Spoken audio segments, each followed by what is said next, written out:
je suis Maude et tu écoutes l'épisode 35 du podcast « S'élever en même temps que son enfant ».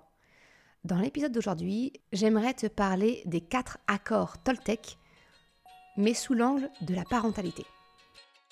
Salut et bienvenue sur le podcast « S'élever en même temps que son enfant ». Je suis Maude, coach certifiée chez Mercredi, mais surtout maman de 3 enfants. Sur ce podcast, je t'aide à conjuguer la bienveillance avec la réalité de ton quotidien de maman. Utiliser ton choix d'une parentalité bienveillante comme un accélérateur de ton propre développement personnel. T'aider à changer de regard sur les situations que tu vis avec ton enfant pour t'en servir, pour grandir et apprendre sur toi. Salut, je suis contente de te retrouver pour ce nouvel épisode aujourd'hui. Un épisode qui est clairement un petit peu différent dans le sens où j'affiche clairement le côté développement personnel dans le titre de l'épisode et dans le sujet. Donc là, il n'y a pas vraiment, il y a pas de mystère autour. Et je me dis que peut-être, toi qui t'intéresses à la parentalité et peut-être même maintenant au développement personnel, tu as peut-être déjà entendu parler de ces fameux 4 accords Toltec. Mais peut-être que tu es comme moi, tu as entendu parler du nom, mais tu ne sais pas exactement ce qu'il y a derrière. Alors, c'est l'occasion aujourd'hui de découvrir ce qu'il y a derrière et comment les mettre concrètement en pratique dans ta parentalité. Alors, en fait, ces 4 accords Toltec, ce sont finalement 4 petits principes, mantras ou règles de vie qui, lorsqu'ils sont appliqués, ils te permettent de te sentir aligné avec toi-même et d'avoir une meilleure relation avec les autres. Donc tu comprends, c'est pour cette raison que je souhaite te les présenter sous l'angle de la relation avec ton enfant et comme d'habitude, te partager ma vision concrète de leur mise en pratique.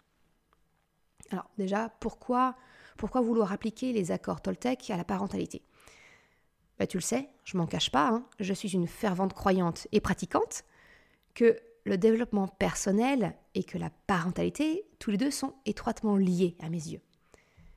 Nous grandissons en tant que personne, en tant qu'être humain, grâce à nos enfants. Alors si toi aussi tu en es convaincu, je te propose de t'inscrire à la liste d'attente de ma formation « S'élever en même temps que son enfant » qui allie parentalité et développement personnel. Je te mettrai le lien en description. T'inscrire à cette liste d'attente ne t'engage absolument à rien. J'ai même envie de te dire, tu as plus de bénéfices à en retirer. Voilà, ça ne coûte rien et potentiellement, il peut y avoir des surprises pour les personnes qui décident de s'inscrire à cette liste d'attente. Bref, je termine le côté un peu autopromotion et je rentre dans le vif du sujet. Pourquoi vouloir appliquer les accords Toltec avec ton enfant ? Premièrement, pour moi, c'est pour les transmettre finalement à ton enfant.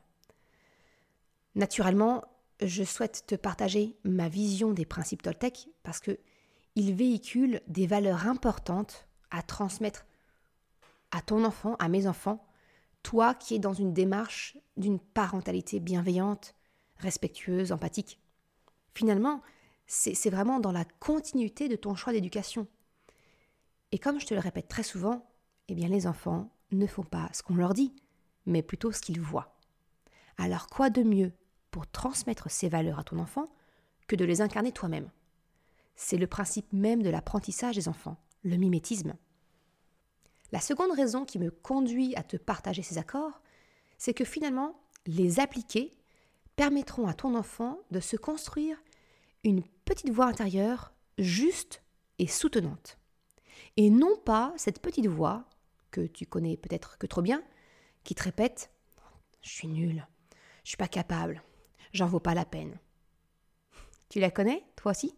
Cette petite voix intérieure qui sape ta confiance en toi, ton estime de toi ? Et si je te disais qu'appliquer les accords Toltec te permettrait d'une part une forme de réparation, on va dire, le réajustement de ta petite voix intérieure, et deuxième effet qui se coule, permettre la construction d'une petite voix juste et soutenante pour ton enfant. Ça te dit ? Convaincu ? Alors c'est parti, on entre dans le vif du sujet. Le premier accord Toltec, c'est que ta parole soit impeccable. Alors j'ai envie de te dire, si on l'applique à la parentalité, ce serait que ta parole de parent soit impeccable. Et si tu regardes bien, quand on va avoir fait le tour des 4 accords, tu vas comprendre que s'il ne devait en rester qu'un, si tu dois en retenir qu'un seul, c'est ce premier accord. C'est le pilier central duquel se déclinent les 3 autres principes. Ce principe met en avant le pouvoir des mots qui sont prononcés, mais également ceux que nous pensons intérieurement. Quelquefois, nous pouvons avoir des mots durs à l'encontre de notre enfant qui peuvent le blesser. J'utilise souvent la métaphore des mots cailloux quand j'explique à mes enfants le pouvoir des mots. Finalement, certains mots sont lancés à l'autre et peuvent heurter. Ce sont donc comme des cailloux qu'on lance vers l'autre. Ils peuvent blesser. Finalement, tu vois, c'est de la violence et donc un comportement non acceptable quand il s'agit de ton enfant. Mais cela l'est tout autant lorsque c'est toi qui parles à ton enfant. Il est donc important de faire attention aux mots prononcés. Alors pour cela, j'aime beaucoup utiliser l'exemple de Socrate et des 3 passoires. Je ne sais pas si tu connais cette métaphore assez répandue. C'est finalement de se dire que si une information, quelque chose que tu veux dire, ne passe pas ce test des 3 passoires, qui sont finalement les 3 questions de Socrate, finalement, la parole n'a pas lieu d'être. Vaut mieux ne rien dire. Les 3 questions, elles sont: est-ce que ce que tu t'apprêtes à dire, c'est la vérité? Est-ce que ce que tu t'apprêtes à dire, est-ce que c'est bon pour celui qui va recevoir ta parole, qui va écouter? Et la dernière, est-ce que cela lui sera utile? Si ce que tu souhaites dire à ton enfant ne répond pas à ces 3 critères, c'est finalement que les mots prononcés peuvent potentiellement être blessants pour ton enfant. Je parle des mots utilisés lorsque tu communiques de manière verbale, mais le principe de la parole impeccable est tout aussi important et puissant quand il s'agit des mots qui sont dans tes pensées, cette fameuse petite voix intérieure dont je te parlais. Alors surveille ta petite voix intérieure, la façon dont elle te parle, les mots qu'elle emploie, son ton, parce que les mots qu'elle utilise ont leur importance. Les mots dits ou pensés, ce sont des révélateurs. Les mots que tu emploies dans tes pensées ou dans tes paroles, c'est vraiment ça, c'est vraiment le révélateur de ce que tu penses de toi en ton fort intérieur. Tu te souviens, dans le dernier épisode, l'épisode 34, où je te parle du piège quand on dit « je suis », donc le piège du verbe « être », je t'ai expliqué le pouvoir entre ce que tu penses et ce que tu deviens. Ton cerveau est comme le mien, comme celui de ton enfant, mais il ne fait pas la différence entre l'imaginaire, que sont tes pensées, et la réalité. Pire que ça, parce qu'en fait, il va tout faire pour coller à ta réalité intérieure, à tout ce que tu penses.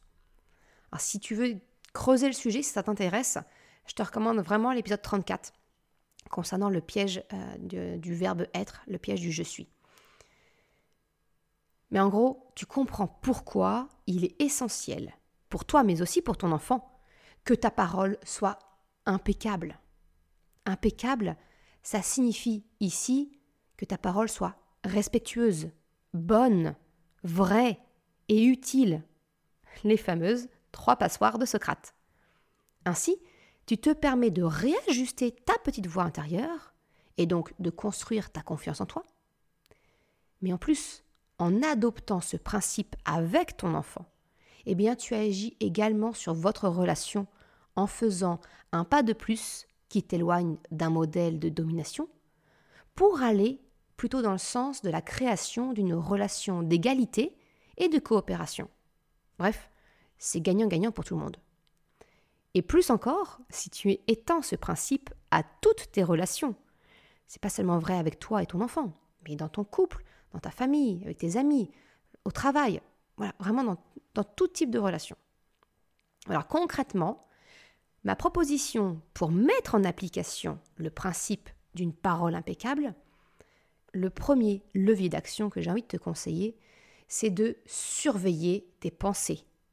Surveille ta petite voix intérieure et reprends-la dès qu'elle dérape.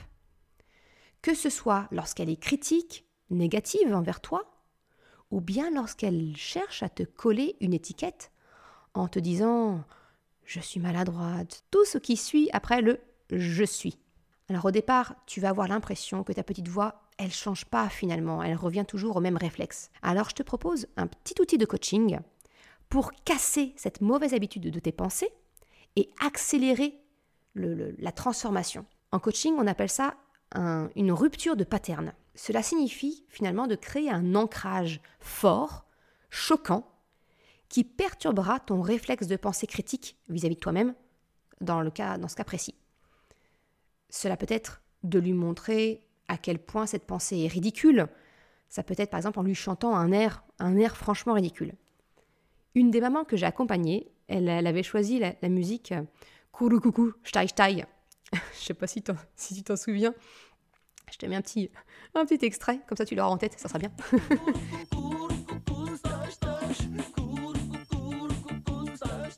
Mais en fait, voilà, à chaque fois qu'elle se parlait mal, elle avait des pensées du type « je suis trop bête, je suis trop nulle ». Toc, elle se chantait ces petites chansons-là pour créer le rupture de pattern. Un autre exemple, pour ma maman, j'ai choisi une rupture de pattern beaucoup plus choquante, beaucoup plus vulgaire. Parce que, rappelle-toi, le but d'une rupture de pattern, c'est vraiment de choquer ton esprit pour lui faire repérer l'habitude que tu cherches à déconstruire.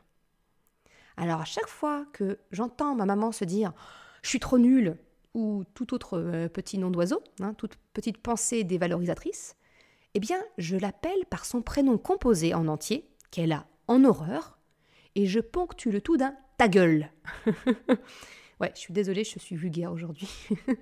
Mais en gros, ça donne quelque chose du style « ta gueule, Marie Aglaé ».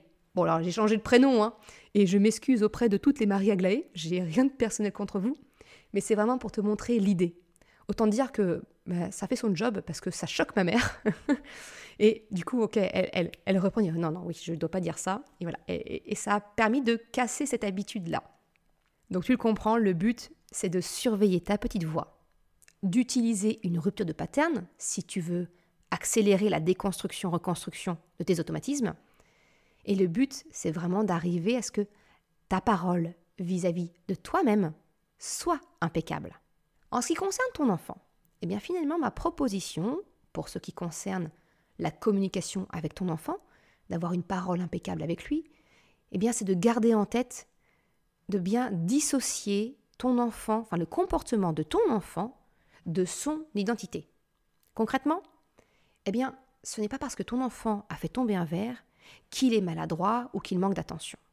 Ce n'est pas parce qu'il a fait quelque chose de stupide qu'il est stupide.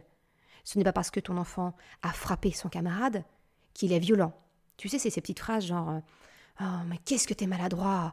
Oh, mais t'es vraiment méchant quand tu fais ça !» Voilà, la liste, elle est sans fin, elle est longue. Je pense que tu as bien compris le principe. Ce que je veux dire, et que j'insiste, ce que j'ai déjà abordé justement dans l'épisode 34 sur le piège du verbe « être », la clé, c'est vraiment d'insister sur le comportement et non pas sur ce que nous jugeons de qui il est. Ton enfant n'est pas maladroit, il n'est pas inattentif, il n'est pas bête ou il n'est pas violent ni méchant. Cela ne le définit pas. Sans quoi, ça va s'ancrer petit à petit en lui comme sa petite voix intérieure. Alors oui, ton enfant a fait tomber son verre. Prenons cet exemple, on va le déployer un petit peu. Eh bien, peut-être que tu peux exprimer ton émotion, donc la fameuse parole impeccable, sans pour autant porter un jugement, une étiquette. Ça pourrait devenir, par exemple, « Zut, je l'aimais beaucoup ce verre !» Et tout ce verre cassé, j'ai peur que quelqu'un se blesse, que tu te blesses, que ça m'ajoute en plus une tâche de plus à faire. Oui, ça me contrarie beaucoup. Là, ta parole, elle est impeccable. Il n'y a pas de jugement sur qui il est. C'est juste sur ce qu'il a fait. Un autre exemple, lorsque peut-être que le comportement de ton enfant ne brille pas par son intelligence, eh bien tu peux lui communiquer sans pour autant l'humilier d'un « t'es idiot quoi ». Prenons l'exemple qui est du vécu, quand ton enfant se coince les pieds dans son pantalon en le retirant à l'envers. Oui, voilà, c'est mes enfants. Eh bien, au lieu de dire à ton enfant qu'il n'est pas malin d'avoir retiré ainsi son pantalon pour se retrouver coincé avec le pantalon à l'envers, coincé sur les chevilles, eh bien, tu peux préférer une formulation plus positive. Par exemple, dans mon cas, moi, ce que je dis à mes enfants, c'est « Ok, réfléchis. Comment tu as fait pour en arriver là ? Je suis assez surprise que tu te sois coincé ainsi. Tu veux que je te remontre comment faire pour éviter ce problème à l'avenir ? Vas-y, rappelle-toi, c'est quoi la première étape ? Eh bien, tu vois, en procédant ainsi, je nomme mon émotion de manière assez neutre, je suis surprise, et j'encourage la recherche de solutions. Et au besoin, eh bien, j'apporte mon soutien pour l'aider à apprendre et à s'améliorer. Voilà ce que c'est, à mon sens en tout cas, la parole impeccable vis-à-vis de ton enfant. Le deuxième accord Toltec, c'est « n'en fais pas une affaire personnelle ». Et finalement, si tu regardes bien, ce deuxième principe découle directement de celui que ta parole soit impeccable. Comme on l'a vu ensemble, les mots ont un pouvoir et reflètent nos pensées.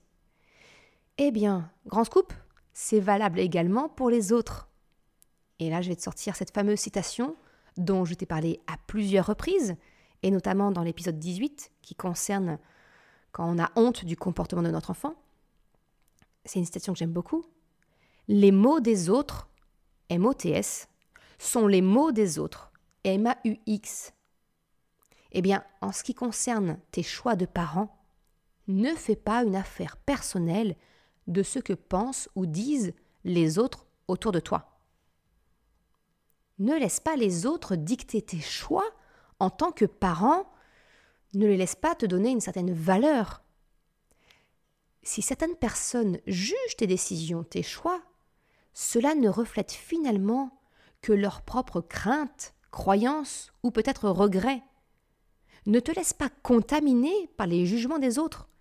Il y aura toujours quelqu'un qui trouvera à redire.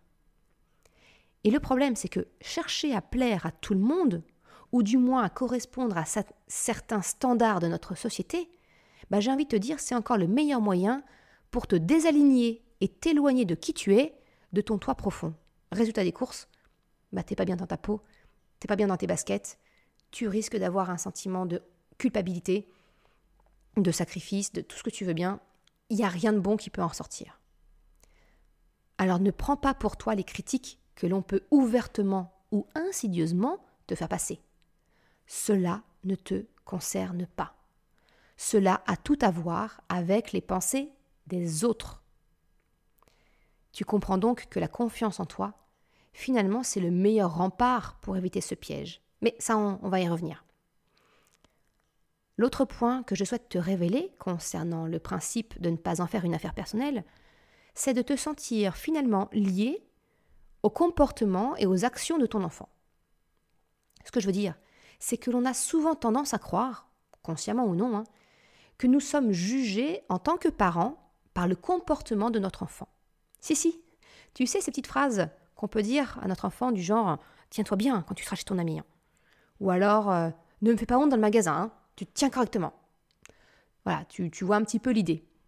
Sauf que si nous éduquons nos enfants, et encore, j'aime franchement pas le verbe « éduquer », mais « accompagner » n'a pas le sens assez fort que je souhaite te faire passer là. Mais bref, sauf que si nous éduquons nos enfants, nous nous sentons quelque part responsables de leurs actes. Sauf que ce n'est pas 100% exact. Notre façon d'accompagner nos enfants, c'est une chose. Mais on oublie que les enfants ont leur propre libre arbitre, leur personnalité. Nous, en tant que parents, nous ne sommes pas responsables de ce qu'ils intègrent, de ce qu'ils choisissent d'appliquer. Et donc ton enfant, il n'est pas la représentation de ta valeur en tant que maman ou en tant que papa. Nos enfants ne sont pas des vitrines de nos succès ou échecs en tant que parents. Il s'agit donc, avec ce deuxième principe, d'intégrer l'idée, finalement de se détacher de ce que le comportement de ton enfant peut dire de toi. Ne fais pas d'une affaire personnelle le comportement, les actes de ton enfant. Ça n'a rien à voir avec toi. Alors ma proposition pour mettre en application, je dirais, ce deuxième principe, dans un premier temps, ce serait de te proposer une forme de détachement du jugement des autres à travers leurs mots. Une espèce de bouclier mental en te rappelant que les mots des autres, ce sont les mots des autres, M-A-U-X. Dans le but de faire taire cette petite voix qui te juge et qui résonne avec la parole des autres. Et justement, si ça résonne, si tu es touché par ce qui t'est dit, par peut-être la façon d'agir de ton enfant, je t'invite à te poser cette question. Qu'est-ce que cette émotion t'apprend concernant un besoin que tu aurais à combler ou une valeur qui a été heurtée? De cette façon, tu pourras renforcer ton bouclier mental dès lors que tu auras compris le message de ton émotion. Tu pourras identifier un besoin à combler. Peut-être que tu as besoin de renforcer ta confiance en toi, la confiance en l'autre aussi. Peut-être que tu as besoin de plus d'amour, de reconnaissance, un besoin de temps pour toi. Ou bien ça peut te renseigner sur une valeur qui est importante à tes yeux et tu seras alors en mesure de la communiquer à ton enfant pour lui expliquer en quoi son comportement t'a heurté et qu'est-ce qui est important pour toi. Encore une fois, si tu désires creuser la question des émotions et des besoins, tu peux télécharger gratuitement mon guide « La boussole des émotions ». Comme d'habitude, le lien est en description de l'épisode. Le troisième accord Toltec, c'est « ne fais pas de suppositions ». Si tu me connais un peu, tu sais que je t'ai déjà parlé des suppositions, qui sont finalement des distorsions cognitives. Je t'en ai parlé notamment dans l'épisode 4 qui concerne les 2 raisons pour lesquelles toi et ton enfant, vous ne vous comprenez pas. Parce que c'est ça, la supposition, c'est une forme de distorsion cognitive. C'est considérer que l'autre pense comme nous et que donc notre interprétation de ce que l'on constate est correcte. Eh bien non, mais c'est un piège très courant. Encore une fois, si tu veux aller un peu plus loin et creuser le sujet, je t'encourage à écouter ou réécouter l'épisode numéro 4. Pour en revenir au sujet, faire des suppositions, ça peut donc générer beaucoup de malentendus et de quiproquos avec ton enfant. Et c'est ce qui risque de venir abîmer votre relation. Ton enfant peut-être peut avoir un sentiment d'injustice ou de jalousie. Si je rentre dans le concret, on va prendre l'exemple des traces de feutre mystérieusement apparues sur le mur blanc.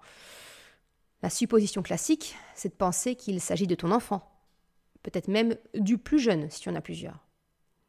Un autre exemple, quand ton enfant se dispute avec un autre et que toi tu arrives pour constater les dégâts. Des cheveux arrachés, une marque de dents sur le bras, une rougeur sur la joue. Bref, en tant que parent, on va supposer que l'agresseur, c'est celui qui est indemne. Sauf que ce n'est pas toujours le cas et que l'on se trompe. Et la raison pour laquelle on se trompe, c'est parce que nous n'étions pas là. Et nous n'avons pas connaissance peut-être de tout le contexte antérieur. Tu comprends donc pourquoi ne pas supposer est un principe important.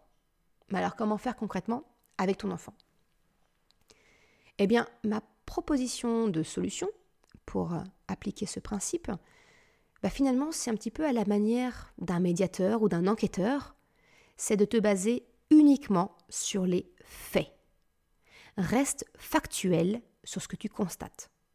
2 enfants qui se disputent et se blessent, un mur abîmé, plein de feutres, et rappelle ta règle.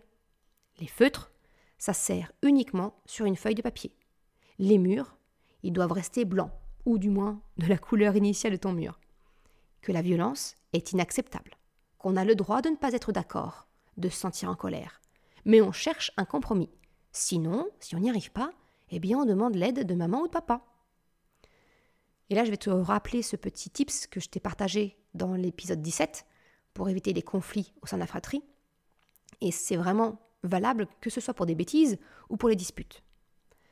Ce que je dis personnellement à mes enfants quand je vois qu'il y a quelque chose qui ne va pas, systématiquement, je dis d'abord, je ne veux pas savoir qui, mais je vous rappelle à tous la règle. Si je reprends mes exemples, c'est comme ça que je reste vraiment très dans le factuel.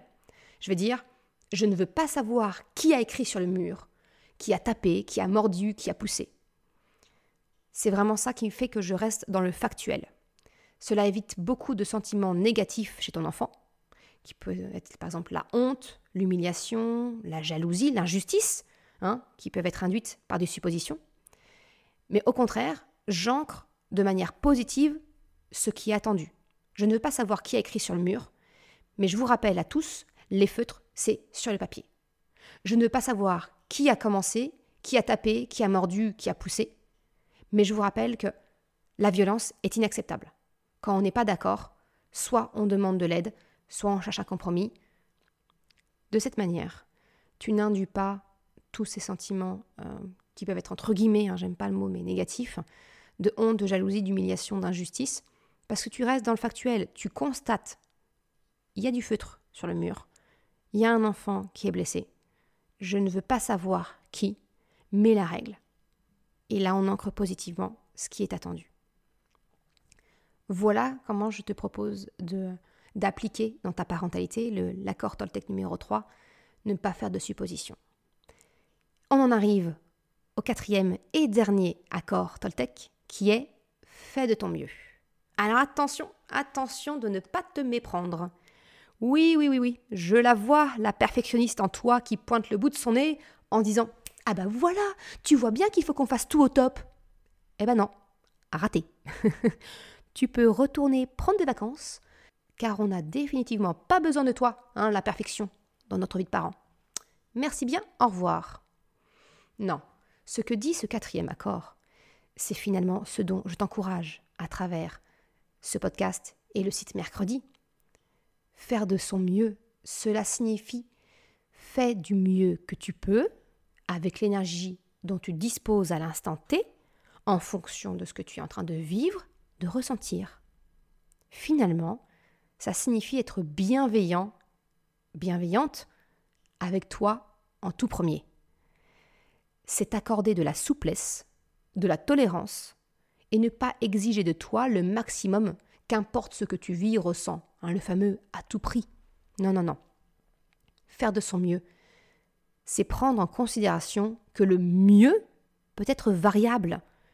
Peut-être que tu peux être malade, fatigué, stressé, que tu as pu recevoir une bonne nouvelle comme une mauvaise. Ton mieux, il ne sera pas le même en fonction de ce que tu vis. Il est variable à tout instant. Ce 4e principe, faire de ton mieux, c'est l'accepter et le prendre en compte. C'est ce fameux maman parfaitement imparfaite dont je te parle sur le podcast très régulièrement. C'est valable aussi pour toi, papa. Mais c'est ça en fait, c'est t'accorder cette bienveillance, accepter ton imperfection et faire du mieux aujourd'hui comme tu le peux à l'instant T. Et je vais faire une petite aparté pour toi, la maman. Faire de son mieux, c'est également prendre en considération les changements hormonaux auxquels nous sommes confrontés, nous les mamans. Alors autant il est faux et sexiste de penser que nous sommes hystériques lorsque nous avons nos règles, autant il est juste d'apprendre à connaître nos cycles. Chaque femme les vivra d'une façon qui lui est propre. Et encore, ça peut évoluer dans le temps. Moi, je sais que mes 3 grossesses ont modifié mes cycles à chaque fois. Je réagis d'une façon différente derrière et je dois les réapprendre. Mais c'est ça en fait. Pour moi, c'est vraiment important, c'est apprendre à connaître ton cycle et donc les niveaux d'énergie qui y sont associés. Ça peut grandement être utile pour te permettre de faire de ton mieux. C'est apprendre à surfer sur ton cycle, comme le dit Gaëlle Baldassari, l'autrice du livre « Kiffe ton cycle », que je te recommande au passage. À titre personnel, je sais que juste avant d'avoir mes règles ou au tout début, je suis pendant 36-48 heures complètement vide. Donc si cela tombe pendant un déplacement de mon mari, où je suis seule avec les enfants, ou un mercredi, où je suis avec eux, j'ai franchement plus aucun scrupule de faire au plus simple.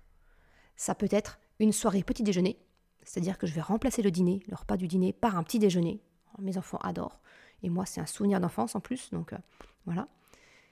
Par exemple, je ne vais pas non plus aller m'aventurer le mercredi après-midi au parc ou faire une activité avec les enfants, alors que je sais que je vais être en manque d'énergie, mais je vais plutôt la jouer cool. Un petit tour de quartier en trottinette, histoire de les dépenser, et puis des activités très simples. On colorie tous les 4 ensemble, on fait des puzzles tous les 4 ensemble, et on termine tranquillement la fin de journée par un dessin animé en mode larve sur le canapé.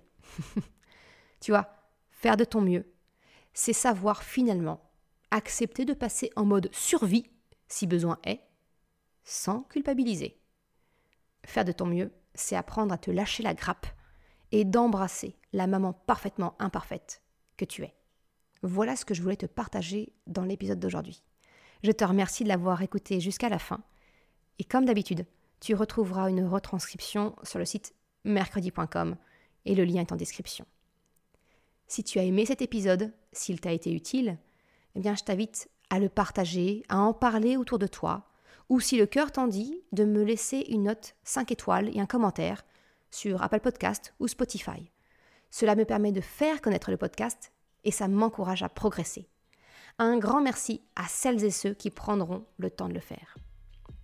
Je te souhaite une excellente journée, après-midi, soirée, quel que soit le moment où tu écoutes, et je te dis à la semaine prochaine pour un nouvel épisode. Ciao!